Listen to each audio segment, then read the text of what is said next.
John chapter 13 in the New Living Translation. Before the Passover celebration, Jesus knew that his hour had come to leave this world and return to his Father. He had loved his disciples during his ministry on earth, and now he loved them to the very end. It was time for supper, and the devil had already prompted Judas, son of Simon Iscariot, to betray Jesus. Jesus knew that the Father had given him authority over everything and that he had come from God and would return to God. So he got up from the table, took off his robe, wrapped a towel around his waist, and poured water into a basin. Then he began to wash the disciples' feet, drying them with the towel he had around him. When Jesus came to Simon Peter, Peter said to him, "Lord, are you going to wash my feet?" Jesus replied, "You don't understand now what I'm doing, but someday you will." "No," Peter protested. "You will never, ever wash my feet." Jesus replied, "Unless I wash you, you won't belong to me." Simon Peter exclaimed, "Then wash my hands and head as well, Lord, not just my feet." Jesus replied, "A person who has bathed all over does not need to wash except for the feet, to be entirely clean. And you disciples are clean, but not all of you." For Jesus knew who would betray him. That is why he meant what he meant when he said, "Not all of you are clean." After washing their feet, he put on his robe again and sat down and asked, "Do you understand what I was doing? You call me teacher and Lord, and you are right, because that's what I am. And since I, your Lord and teacher, have washed your feet, you ought to wash each other's feet.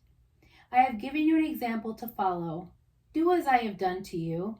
I tell you the truth, slaves are not greater than their master, nor is the messenger more important than the one who sends the message.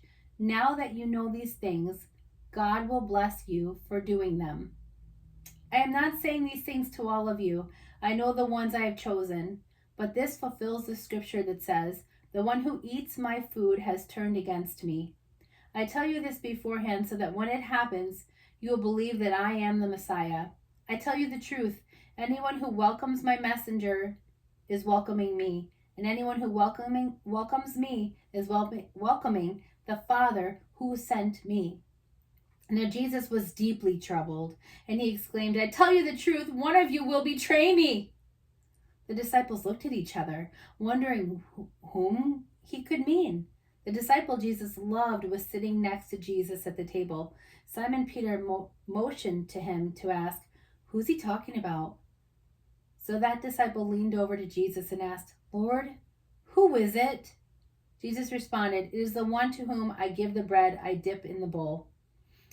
And when he had dipped in, he gave it to Judas, son of Simon Iscariot. When Judas had eaten the bread, Satan entered him. Then Jesus said to him, "Hurry and do what you're going to do." None of the others at the table knew what Jesus meant. Since Judas was the treasurer, some thought Jesus was telling him to go and pay for the food or give some money to the poor. So Judas left at once, going out into the night.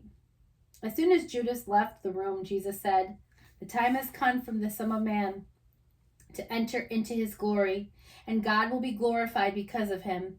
And since God receives glory because of the Son, he will give his own glory to the Son, and he will do it so at once. Dear children, I will be with you only a little longer. And as I told the Jewish leaders, you will go search for me, but you can't come where I'm going. So now I'm giving you a new commandment. Love each other. Just as I have loved you, you should love each other. Your love for one another will prove to the world that you are my disciples." Simon Peter asked, "Lord, where are you going?" And Jesus replied, "You can't go with me now, but you will follow me later." "But why can't I come with you now, Lord?" he asked. "I'm ready to die for you." Jesus answered, "Die for me? I tell you the truth, Peter. Before the rooster crows tomorrow morning, you will deny 3 times that you even know me."